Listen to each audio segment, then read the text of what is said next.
Pete Thamel is joining us now. So, Pete, a big story in this BYU-Texas game is obviously the Texas quarterback situation with the injury. Quinn Ewers last week. What can we expect today from Sark's team? Yeah, Reese, sources have told me the most realistic timetable for Ewers' return is going to be 2 to 4 weeks. I've been told he's rehabbing 24/7, but the reality is there's no guarantees he'll be back for that Kansas State game next week. That means the world's going to get a close-up of Malik Murphy today. Reese, he's 6'5", 240 pounds, and Steve Sarkisian has said he has the most arm talent of anyone on the team. Know this about Malik Murphy. He didn't flinch. Arch Manning showed up on campus. Everyone expected Malik Murphy to transfer. He's beaten him out so far, and he earned his first career start today.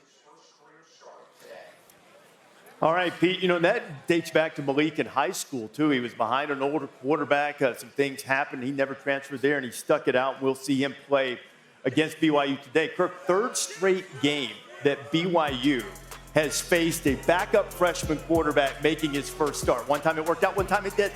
And we'll see how it does against Malik Murphy. Yeah, I mean, I think people that have not, they didn't see the spring game last year from Texas. They're going to be enamored with what they see when he comes out on the field to take the first snap.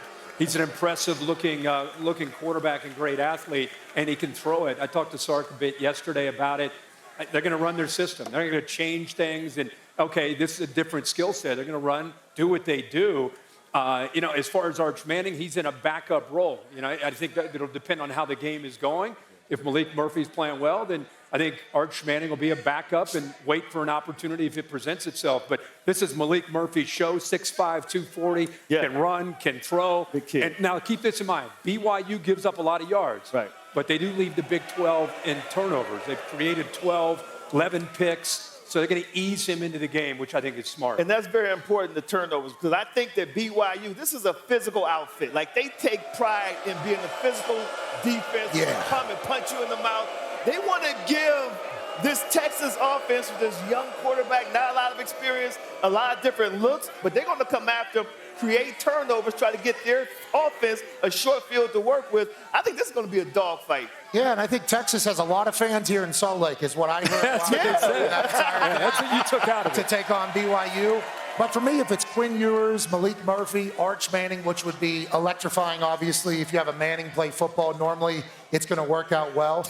But that offense goes through Jonathan Brooks, the running back. And they're going to continue to feed him. He's going to make whoever the quarterback's job is much easier. And the Texas defense is big. They're fast. They're strong. They're still in it for the Big 12. They're still in it for the CFP. I mean, this is a day where they're going to learn a lot about themselves. But I think Sark's got the boys ready to fly around. Yeah. Sark against his alma mater. He's coached against them before when he was at Washington and lost. Yeah. So, second time. Different ball club. Okay, so what do we got today? Let's get off to a good start today. Last week. No comment? This guy can't buy a break. No comment? Can't buy one. Just ends. You got? No, I'm good. All right. It's got to come at some point. Do some soaking At later. some point, maybe. We took Army last week. They were getting 32. They got beat 62-0. They didn't get there. UMass last time out got beat 63-0 by Penn State. We're going to take Army minus the point. Hey, don't lose your joy. Game. Don't lose your joy, Steve. And also, game on bad beats. Air Force beat Navy. Navy went for 2, down 17-6. I don't know why. We're going to go against Air Force again. Give me Colorado State plus 14.5. What's Scotty Van Pelt say about this? He's like, now we go. It's a combination of a long year, Kirk. It's a bad year. We're still trying. We're not going to give up, and we're going to keep fighting. Did you have Buffalo on Thursday night? Oh, no, stay away from that. Stay away from that. That was all-timer. That was an all-timer. My man texted me when Navy went for 2, and you could just feel the angst coming through the phone. He's like, seriously? Why do you go for 2, though? I mean, we're getting to a point where we're going to have to add some cans, I think, to get back to 500. I don't know how many weeks we got left, but, Steve, you go now, especially with that Montanimal shirt.